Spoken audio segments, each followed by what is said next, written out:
Hello everybody, welcome to my channel. My name is Naya Chung, and if you're new here, make sure to like, comment, and most importantly, subscribe. Right now we're here with my cousin. Hey guys, I'm Ed. And do you have any social medias that you want people to follow you by? Follow me at Instagram, Boo Boo with the picnic basket. Okay, and I'm gonna leave his Instagram on the screen. That way you guys can just have it if you want to follow him. Okay, so today's video is about mental health, but specifically focusing on men. I really feel like as a society we kind of neglect men and we don't really allow them to express their feelings and their concerns and their point of view. Most times we silence them. So today I want to give the opportunity to bring men's mental health to the forefront and also just discuss how to raise better men and how to grow stronger men and support men as they also go through life, and give them a moment to speak and share what they go through too. So are you ready? Yes, ma'am.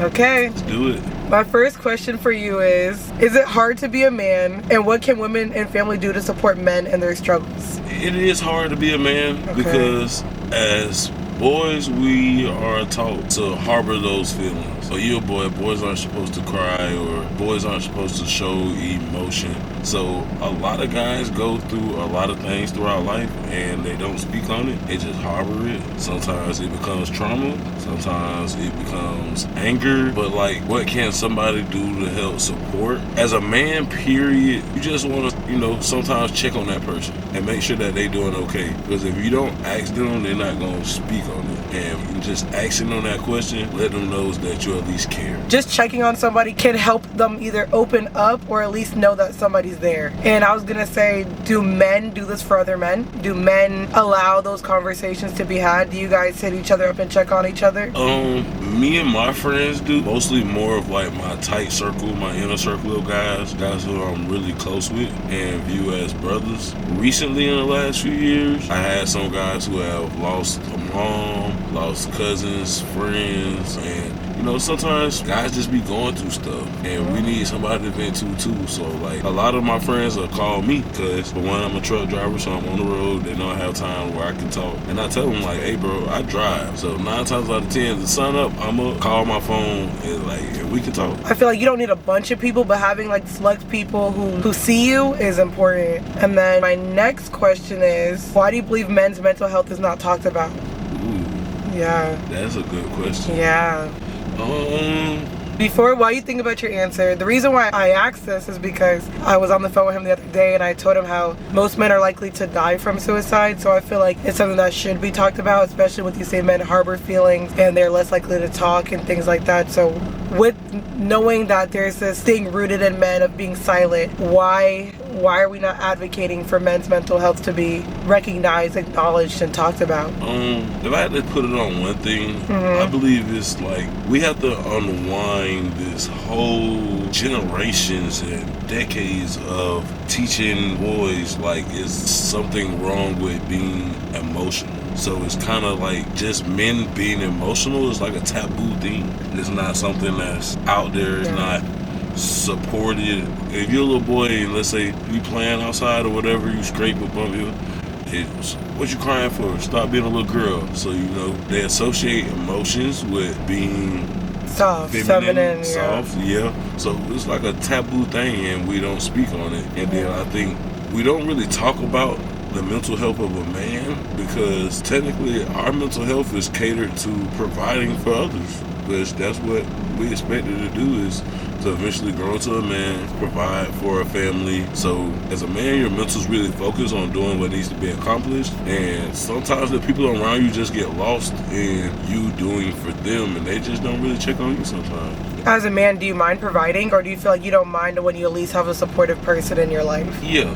Like, as long as you're getting the support, providing is kind of never a problem. Okay. It's when a man feels like, the things that he is doing aren't appreciated. Okay. Is when you start to see problems arise. If all you're doing is checking on what I can do for you, and you ain't checking about me, then it get lost in, like, it makes somebody not want to do something. I agree, because like as a woman, like me personally, I like to check in on my man. I feel like we're both people, and I feel like when people start moving away from these ideas of I'm a woman and I'm a man, you start thinking like, dang, we're both people. We both go through life. We both have hard days, have hard times. Yes. You just treat people how you kind of want to be treated, and like that's how I lead. But then as a woman, I feel like when you are genuine, when you are authentic, when you do overly play your part. Sometimes like men aren't used to that and they get too comfortable and they start just getting used to receiving without giving too. At least in my experience, like I would have a man who had never had a woman care the way I care, but then it's kind of like they become spoiled instead of like appreciative. Yeah, but like we talk sometimes, right? Yeah. We see that on both sides, man and woman, because it's not more so the sex, it's just the human being. That's who they are. Okay. So like takers are going to be takers and givers are going to be givers. And then so my next thing is like, you know, I think growing up a lot of people have been in a toxic relationship. How bad is a toxic relationship really bad on mental health? Because nowadays toxic relationships are kind of normalized. It's a spicy relationship. That's what people see as like the good thing, but the truth is that's very damaging. I don't think people realize by choosing the wrong partner and the wrong person, you could choose the wrong life. And like, how bad do you think being with the wrong person or being in a toxic relationship, how do you feel like that really can change you and impact you as a person? It's going to impact you, just like, you know, certain events that happen in life. When things happen in life, those things shape our opinions, our thought process, our way of thinking, and it can sometimes add trauma. Toxic relationships, mentally, they just ain't good for you. I've seen and heard of people like literally getting sick from just going through the stresses of a toxic relationship. And unfortunately, a lot of us do it to ourselves. Very true. Because we know these red flags exist and we still stay in the situation. A lot of people, especially in today's day and age, don't know what true love is. Even worse when it becomes physical between the two partners, or even just verbal. Verbal abuse is real. Like, I think a lot of people acknowledge physical abuse, but verbal abuse can destroy somebody's self-esteem, their love for themselves, how they feel about themselves. So don't be with somebody who tears you down either too. Do you believe that men could also contribute to their own mental health issues? Yeah. One, by becoming self-aware. I believe self-awareness is a big thing that a lot of people, not just men, women as well, but especially for men, being self-aware and self-conscious and acknowledging those traumas and emotions. To me, that's like the first step in being able to express it in a healthy way, is being conscious of the emotions that you're feeling and understanding where they come from, why you feel the way that you feel, and kind of accepting it.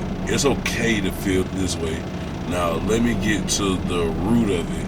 Is step 2. But you know, with the self-awareness, if you don't really know yourself, you're not really conscious of the things that's going on around you either, so you don't kind of address it, you kind of back away from it and walk around it. But I believe we can help ourselves just by 1, being self-aware, 2, digging deeper to figure out where these issues are coming from, and 3 is like accepting it and moving forward and realizing that, you know, these emotions are okay. It's okay to feel this way, getting help, getting support. I feel like everybody just needs somebody to talk to. You gotta have a person you can at least unleash to. And even if you don't, because that was me for the longest, like, you just have to find your own strength to keep going every day. And that's where like I leaned on like passion and drive and ambition. Ambition has saved me from a lot of paths. That's what kept me out of just falling down a hole. If anyone ain't gonna give it to me, at least I need to give something to myself. Yeah, because when we don't talk about stuff and we just harbor it, it weighs you down. It's literally a monkey on your back. Yeah. That stuff get heavy. As people, do you think life gets easier, or do you feel like we just get stronger? Or do you feel like we don't ever get stronger? We're always going to be some level of like unhealed. We just have tools that know how to get us day through day. I believe we get stronger. Okay. If I had to say anything, you know, I tell people life is like a card game. You just gotta play the cards that you dealt with and do the best out of it. We can't always control the cards that we get. Yeah. But we can control how we play them. And one thing I learned from my football coach is like, tough times make tough people. When you're tough, you're a soldier. Yeah. And I think it's because as you get older, you just end up having more responsibilities. Yeah.